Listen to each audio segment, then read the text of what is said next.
there? So, okay. Mayroon din. Kasi si Lord, buhay niya ibinigay hanggang sa kurse. Pero tayo, hanggang sa makakarating yung ating trust kay Lord. Aabot ba yan na katulad ng 20 pesos? Di ba?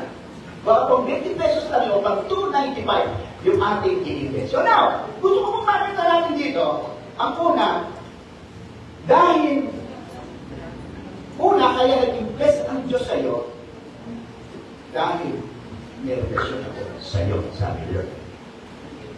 Mag-i-invest ka ba sa tao hindi mo makilala? Sino dito nag-invest sa tao na hindi ka makilala? Siyempre hindi ka mag-invest. Si Lord, kaya ito nag-invest kasi kilala ka niya. Kasi may relasyon kayo. Tama? Kaya nung gamitin ko po yung sa nakaraan, yung sinasalitang si Adam knew Eve, his wife. And then conceived, and then nanganak, pinanganak si Cain. Ano yung sabihin ng doon? Sa Hebrew word po, hindi siya ganun kadali, hindi lang ba. Kaya pag sinabing Louis, so ibig sabihin, transparent ang mag-asawa. Kilala niya ni Adam, si Eve, na kanyang asawa. Kaya sila nagbuntes, kaya nag-anak. And they're Adam, di ba? So now, sa mag-asawa, iba ang relasyon ng mag-asawa kaysa sa anak lang. Sa mag-asawa, kahit tubod-tubad, hindi mo manis. Na hindi mo kayang gawin sa anak mo. Iba yung relasyon na yun. Tama? Ibig sabihin, yung salitang no is deeper. Malalim yan. Kaya ibig sabihin, sabihin ni Jesus ay, Matthew 7:12, I never knew you. Hindi kita nakilala. Eh sabi doon, di ba? Lord, nagpagayas ako ng demonyo. Gumawa ako ng himala. Gumawa ako maganda. Sabi ni Lord, I never knew you. Hindi kita kilala mga gumagawa ng kalapas-tamanan. Eh, yan sabi sa akin ni Lord yun. Ang galing nyo sumayaw dito, ang galing nyo magpakanta, ang galing nyo magturo. Tapos sabi ni Lord, I never knew you. Maaaring kilala mo ang Diyos. Ang tanong, kilala ka ba ng Diyos? Di ba? So now, nag-iimbes siya kasi kilala niya kayo. Kaya sabi ni Lord, hindi ako lugi kapag in-invest ko ang buhay ko sa'yo. Why? Bakit? We are not an ordinary creation. Because, nung tayo nilikha tayo sa kanyang larawan at wangis. Kaya mag-i-invest siya sa atin kasi tayo lang sa lahat ng nilikha ang nilikha niya sa kanyang wangis at larawan. Amen? Hindi na tayo basta-basta. We are not robot. Hindi rin tayo robot. Kaya gusto niya, yung pagpag-inuutusan lang, ang gusto niya, meron tayong palaging connection. Meron tayong connection na kanya. Kaya nang ba siya sabi ko palagi? Kaya ba't kaya sabi niyo na gusto ka niyang nagtato sa ulit? I'm with you always. Kasi bakit? Gusto ka niya habang buhay kausap. Gusto ka niya habang buhay kasama. Gusto ka niya habang buhay ka-fellowship. Di ba? Yan gusto ni Lord sa atin. Kaya ang gusto niya, hindi ka parang robot na uutusan ka lang, tsaka ka lang mag-usap. Ang gusto ni Lord, meron tayong kingdom connection. So now, meron tayong relationship. Sino dito may relationship kay Lord? Baka may relationship ka sa simbahan. Kaya minsan, ang ugali natin hindi na bago. Kasi may relasyon ka sa mga tao, kay Lord wala ka. Hindi maganda yun. Invalid yun. Kahit sa puntaw, 20 taon ka pa sa order daw, kung ang relasyon mo ay katulad sinabi niya, I never knew you, wala. Nothing. Wala pa rin. Ang pangalawa na gusto ko makita natin, because, ang sabi ng Lord, I'm confident na yung ability na ibinigay niya sa akin ay gagawin mo. Dito kasi, sabi ng Bible sa talata, pinagbibigyan niya ng 5,000, 2,000 ayon sa kakayahan nila. Hindi nagbibigay ang Diyos ng iyong kapasidad, ng iyong ability, na hindi ayon sa iyong kakayahan. Kaya ako, sabi niya, I'm confident, I trust sa iyo. Kasi alam kong magagawa mo yung pinagagawa ko sa iyo. Kasi yung binigay ko sa iyo, sapat na para magawa mo yung assignment mo kay Lord. Tama? Tama? Minsan kasi, hindi talaga natin. Kaya minsan, hindi, wala akong galing, wala. Hindi. Lahat tayo binigyan ng Diyos ng ability ayon sa sukat na ibinigyan ng Lord para magampanan natin yung purpose and assignment niya. So, ibig sabihin, the biggest trust na invest nyo kayo, bukod sa may relationship sa'yo, bukod may tiwala ko sa'yo na kaya mong gawin yung purpose mo dito, sir. Why you are here in this planet Earth. Pangatlo na gusto ko makita natin, God honored His word. Ang Diyos kasi natin hari. Pag sinabi niya ito, yun na yun, wala na kayo magagawa. Batas na yun. At ino-honor niya ang bawat salita niya. Kaya nga sinabi ni Isaiah 66:1-2, the rebel at His word. Talagang dapat pala pag sinabing parang ino-honor ang salita ni Diyos. Paano ino-honor? Pag sinabi niya, huwag kang magnanakaw, paano siya ino-honor? Diba? Pag sinabi, mahal mo yung mga magulang, paano siya ino-honor?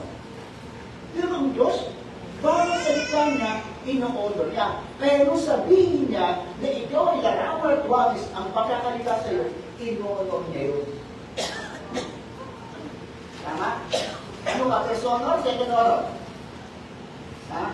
Anong klase kang magbigay ng parangal sa salita ng Diyos? Kaya sabi ko nyo, ang respect is, ang salitang honor is more than a respect.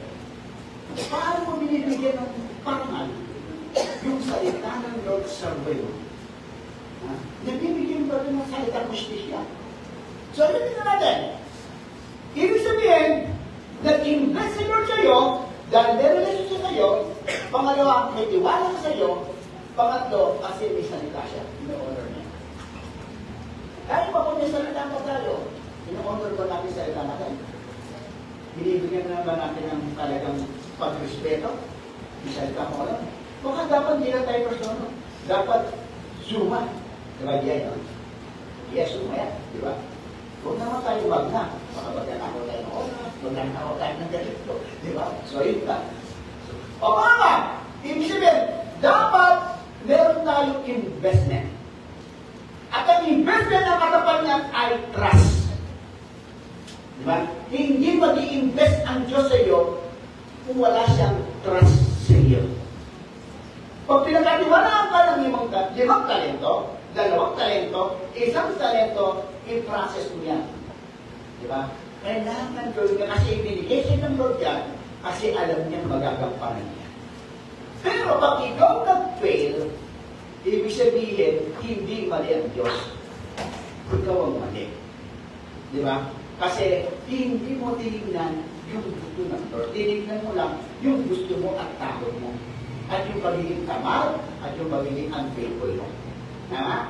So now, pangalawa sabihin mo, isang sabi mo, multiply. Wala, may English tayo. Pag salitang multiply, hindi siya bawas. Diba? Pag sinabing multiply, ay nagka-times may get. Ibig sabihin, hindi lang doble, may triple, diba? May doble, may ganyan. Bakit? Pag salitang multiply, ibig sabihin, bakit kailangan natin mag-multiply? Diba? Bakit lang yung sinabing, ano din niya po? Bakit multiply? Kasi sabi ng Genesis 1:28, ang sabi niya, ibinigay ng Diyos sa atin yung salitang fruitful. Diba? Hindi si God's original design. Hindi yung God's original design. Una, binigyan tayo ng tinatawag na be fruitful. Pag sinabi natin fruitful, kailangan nagpuproduce. And then, sinunod niya yung salitang multiply. Pag sinabi multiply, nag-increase. Tama? Pag sinabi naman natin na have dominion, nagiging steward or manage. So, ibig sabihin, it is God's original na kailangan natin mag-multiply. Pero ano ang minumultiply natin? natin, ang sabi, God's original design. Nung nilikha tayo ng Diyos, sa kanyang wangis at larawan, dapat i-multiply din natin yung larawan at wangis. Yeah. Huwag mong i-multiply yung sarili mo, kung ito lalo na your God. Napaparami ka maraming pangit ang tao, pangit ang ugali ng tao, mo karamihin. Di ba? Ang good news, sabi niya, multiply, sabi niya, be fruitful and multiply, yun yung merong nilikasang larawan at wangis, ang ibig sabihin nun, yun yung pinag-aarayan nun. Hello! Paano ba tayo nagmumultiply? Kamukha mo lang o kamukha ni Lord? Kung kamukha ni Lord, pwede mo na i-multiply. Di ba? Hindi lang pwedeng iyan mo. So, ibig sabihin, it is a God original name. Why multiply? But then we have a mission. Ang mission natin is preach and teach to advance the kingdom of God. Binanggit ko na po sa aking mentoring. Bisa kasi hindi natin maintindihan yung salitang kingdom message o kingdom government. Bisa nilathala po yung salitang kingdom message, BS o versus kingdom government. Pag sinabi ng message, it is the announcement of the royal message. Pag sinabi natin government, ito naman yung tinatawag na paglulul ng Diyos sa buhay mo. Yung marinig mo yung message, ng aral ng Diyos, dapat nagulul. Ang message, it is information, at ang government, it is implementation. So, paano? Lumatinig mo ang mensahe ng aral ng Diyos. Naghahari na ba ang Diyos sa buhay mo? Marami nakadinig ang mensahe, pero hindi na bago ang buhay. Ibig sabihin, ang multiply, meron tayong mission. Kaya sinabi niya sa Matthew 28:19-20, go and make disciples. Pero magandang promise doon. And up to the end of time, I will be with you. Grabe na, hindi ka naman nalamin. Basta ginagawa ko yung go and make disciples, ang sabi ng Bible, sasama ka niya up to new era. Hanggang matapos ang mundo ito, kasama mo si Lord. Isipin mo yun, ha? Pag ginagawa mo yung go and make disciples, hindi mo na kailangan, Lord, samahan mo po ako pag-mission naman. Hindi na, hindi mo sabihin kasi sinabi na ng Lord. Sasama ka niya hanggang sa muling sandali ng iyong buhay. Ibig siya nananalangin ka lang. Alam mo, kahit panalangin ka lang, Lord, samahan mo ako. Pero wala ka namang implementation sa buhay mo. Hindi mo magagawa yun. Tama? Kasi hindi totoong nagkaroon ng pag-ahari ng Diyos ang buhay siya. Hindi ko isa, yes. Dahil yung totoong pag-ahari ng Diyos sa buhay mo, hindi mo siya ginawa. Kaya hindi ka makakarating sa up to date of God, hindi kasama mo si Lord. Ang kasama mo lang pera mo. Ang kasama mo lang FB. Ang kasama mo lang kaibigan mo. Pero si Lord hindi. Pero kasama mo si Lord. Kasi ano yung message. Diba? Pero wala nang transformation. May information, walang transformation. May revelation, wala nang information. Pero may revelation. Kaya tayo mo rin gawin. Kailangan pa naman ng formation ang buhay mo. Para magkaroon ng transformation. Magkaroon ng tao. Nakikita mo yung revelation. So now, ang mga tulad dito kumakita natin, kasi meron tayong evolution, at ang matindi dito, bakit multiply? Alam mo siya multiply ay, di ba sabi lang, hindi siya bawas, hindi siya lumalaki. Bukod sa sinasabi na ito yung original statement ni Lord, nung nilikha niya ang langit at lupa, multiply, will grow and multiply, and guess what, ang mission is not grow and disciple is the same. Mission pag disciple, hindi mo tino-convert ka as believer. Kasi nasabi, make disciple. Hindi make convert, make disciple. Maraming pastor, naging pastor, pero hindi naging disciple. Alam niyo, hindi sinabi ng Bible na, go and make pastor. Go and make leaders. Ang sabi ng Lord, go and make disciple. Why? Kasi ang disciple is a learner, adherent, masunurin. O yung ginagawa ng teacher, ginagawa ng student. Hindi siya yung disciple. And we are the disciple of Jesus Christ. No. Now, may pangalan na gusto mo makita natin dito. Yung tinabi ko, kung hindi tayo mag-multiply, sabi ng Bible, yung bilis sa talata, binakamay na. At ibinakot mo lang sa lupa. Dahil alam mo palang malupit si Lord, ay nasa pagkakilala niya. Pero totoo, hindi malupit si Lord. Yun ang pagkakilala niya kasi tapat siya. Kaya pag hindi ka mag-multiply, yung nasa iyo, kukunin pa at ibibigay pa sa meron na. Isipin mo, dahil ayaw mo kapunan, sayang ang aking punan sa'yo. Ibigay ko na sa iba para maging business.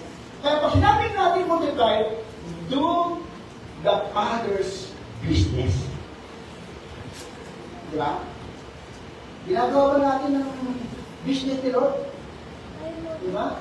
Yung God's original design, yung ating tinatawag ko yung tripod, and then pag hindi ka mag-supply mo yung hata sabi, sa loob na binanggit dito ang sabi, pupunin lang, binanggit sa loob na sabi, dahil may itatapon ka.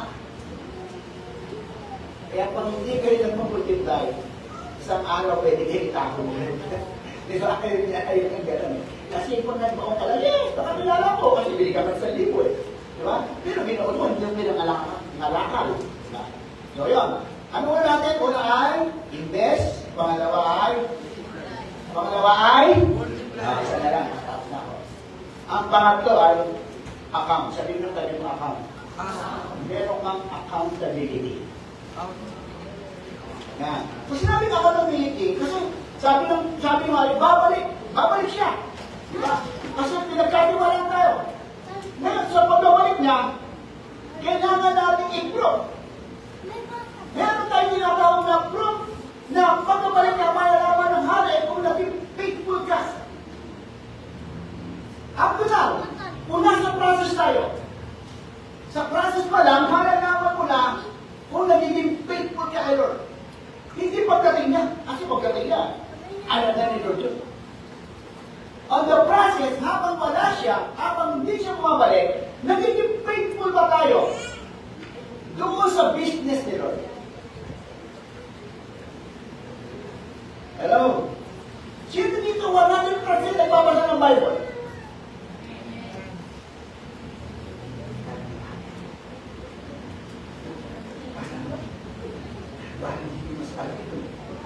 Pangalawa, sino dito 100% nananalangin kay Lord?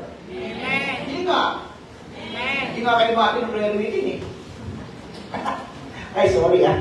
Sorry for Lord ah. Di ba? Pero hindi ko nabasyan. Joke ko lang yun. Ang totoo na nilangin, kahit na sa private room ka, nananalangin ka. Personal ni Lord. Di ba? 100%. Kung makamamit, yes Lord, thank you po. Alam mo ang panalangin, hindi lang binabanggit. Dapat ang panalangin, pinubuhay. Kung ano yung panalangin mo, yun ang nilalakaran. Diba? I-prayer life na meron ka. Hindi yung magaling ka lang, mabulat ka lang ng manalangin, pag maraming tao, ang ganda-ganda mong manalangin, pero yung buhay mo, bakas panalangin. Sasabihin mo, Lord, your will be done. Pero ikaw ang nasusunod. Diba? Thy kingdom, Lord, thy kingdom ka. Pero ikaw pa rin ang hari, hindi sinunod. Diba? So, maraming ganyan na yung sabihin. So, pag tingin natin, kailangan, naging faithful ka ba doon sa accountability na pananagutan natin sa ating Diyos. Kasi sa mga pagkinabi natin ang accountability, pwedeng pananagutan, pwedeng magsusulit, pwedeng paninigil, yung mga gano'n. Maninigil na si Lord. So, kasi pagdating niya, hindi siya ng Diyos na parang sinasabi natin, may love siya. Pero pagdating niya sa pagbabalik niya, bilang na siya, kumukuman tayo. Pagharap niyo ba sa ako po? Ano, mga tuwirang kayo? Lord, ganyan, palayos ako, Lord, ganyan. Hindi na. Nakareko sa babasa ka ng Diyos ng Bible, ng kanyang mga aklat. Dalawang aklat niya. O, ito, autobiography mo. Nasabihin niya kung ano ginawa mo sa lupa. Eh, walang makakailangan ito. Kaya kung ang process dapat ginagawa natin. O, pangalawa,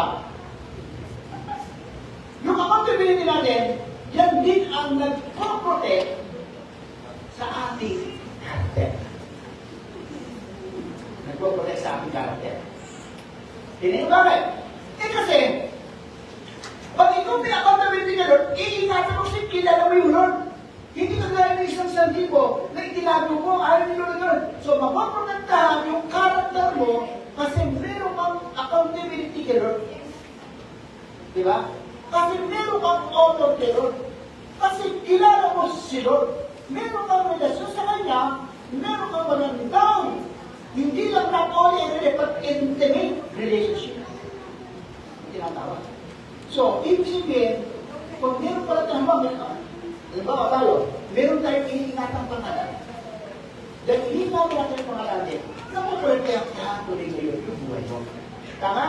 Iniingatan mo yung masira sa ibang natin, napoprotektahan mo ngayong karakter mo na magsasalita ka na lang ng galit dahil Kristiyano ka.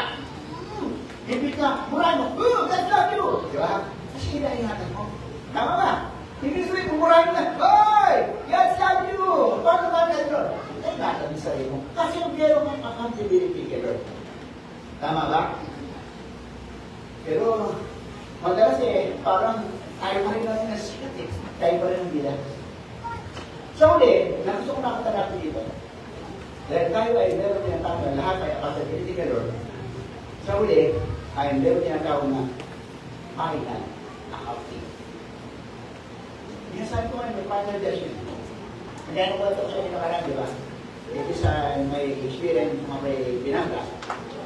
Kaya ako, I'm sure that my confidence ay, alam ko, talagang kasama ko yun. Di ba? Dahil mo kwento ko na yan namatay sa amin.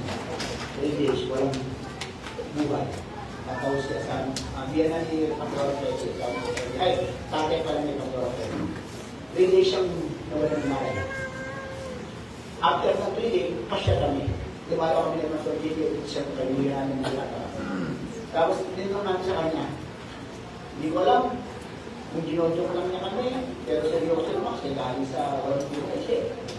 Sabi ko, sa habang na kwentuhan namin, siningin ko yung, nakita mo ulit pamalang ko sa kalang. Oo, nakita ko yung pamalang. Wow, siyempre, maliling ko pinil ako, natulungan ko, mo pamalang ko lang sa kalang. Pero ako, kahit hindi ko bakit ang pangalan ako ng buwan, I'm sure na sigurado ko kayo. Kasi, bakit? Kasi magahari ang Lord sa buhay. Amen? Tinanggap ko siya, kagaya din namin ng John 1:12, hindi mo lang itanggap kung hindi na napalataya ka, kaya pinagkalooban ka kung karapatan mo na natanggap. Alam mo ng Diyos, hindi mo makasama ka na kamay. Di ba? Kung di ka alam, hindi mo makasama. So now, mga kapatid, gusto ko makita natin dito,